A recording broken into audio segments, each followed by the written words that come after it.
উনি বিনা পয়সায় গরিব ব্যক্তিদের হোমিওপ্যাথি চিকিৎসা করতেন। চরকা রয়েছে হাওড়া জেলা কংগ্রেস, উনি প্রেসিডেন্ট ছিলেন। তখন জাতীয় কংগ্রেসের সিম্বলটা এই চরকা, ইজি চেয়ারটা রয়েছে, উনি বসে চিকিৎসা করতেন। এদিকে এই খাঁচাতে ময়ূর পুষতেন, এখন ময়ূর ডাকা নিষেধ, তাই ময়ূর ডাকা হয় না এই খাঁচাতে।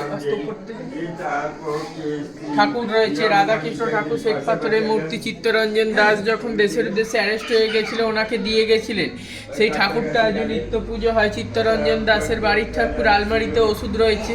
রাধাকৃষ্ণ ঠাকুরের পাশে ওটা লক্ষ্মীর হাঁড়ি রয়েছে।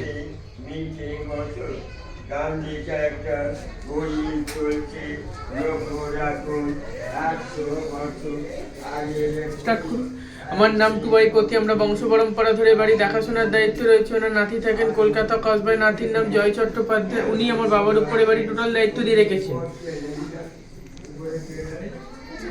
এটা ধানের গোলা ঠাকুর ঘর রয়েছে, কালোটা ধানের গোলা, টালির চালের ঘরটা ঠাকুর ঘর। আর তখনকার দিনে বাথরুম বাড়ির বাইরে, এইখানে রান্নাঘর ছিল দোতলা 78 বনে। রান্নাঘরটা পড়িয়ে পর রান্নাঘরটা তৈরি হয়নি।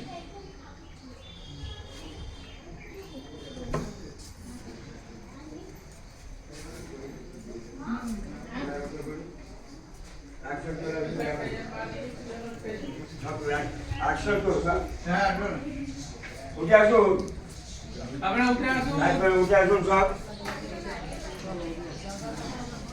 আচ্ছা, ওইগুলো দেখেন, ওগুলো দেখেন। এটা লিখতেন, এটা লেখার ঘর। ওই যে চেয়ারটা রয়েছে, ওই চেয়ারটায় বসতেন, ওই টেবিলে খাতা রাখতেন, পূজা জানালা খুলে দিতেন। তখন বাচ্চা পাত্রতে যমুনা নদী কেট দিয়ে বলতো।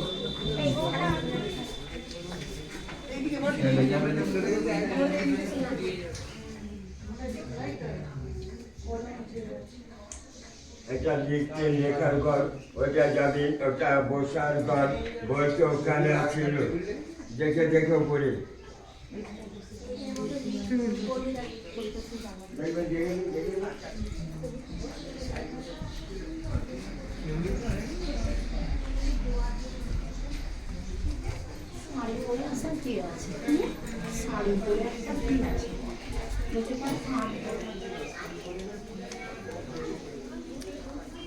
আপনি চলে যান, পায়ে লাগা আছে।